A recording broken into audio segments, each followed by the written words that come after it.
নমস্কার। আজকে আমি কচুর বাটা করব। পেছন দিকটা নিয়েছি কচুটার।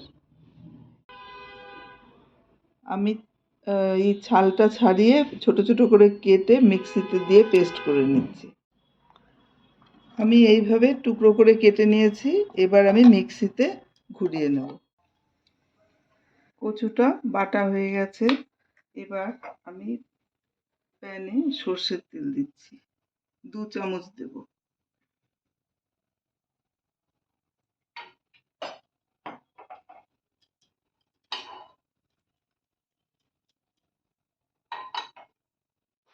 একটা শুকনো লঙ্কা আমি ছিঁড়ে দিলাম।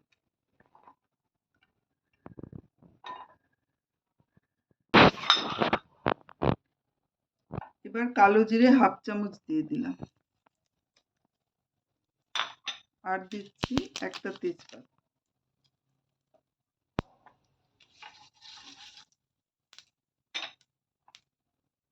এবার দিয়ে দিচ্ছি বাটাটা, কচু বাটাটা। আমি একটা ছোট্ট বাসনে তেল গরম করে নিচ্ছি, 1/2 চামচ তেল। এই সর্ষের তেলে আমি রসুন কুচি দিচ্ছি, প্রায় 7-8টা মতন কুচি করে রেখেছি, সেটা দিলাম।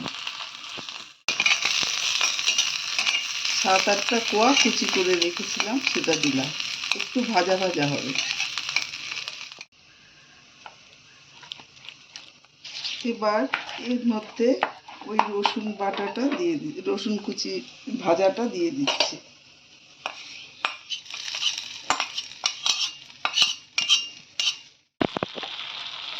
খুব ভালো করে আমি ভাজা করে নেব।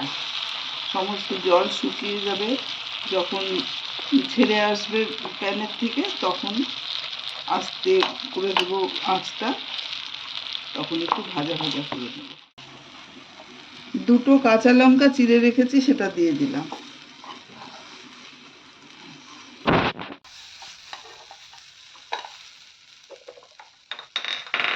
দেখুন এরকম ছেড়ে আসছে প্যানের সাইড দিয়ে।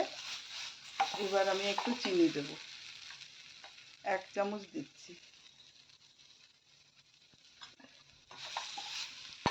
অল্প একটু নুন দিচ্ছি, একটু কম হয়েছে।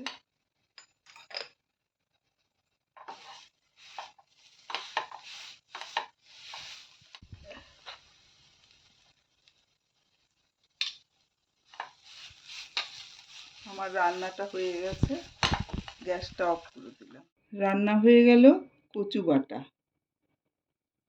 আপনাদের ভালো লাগলে সাবস্ক্রাইব করবেন।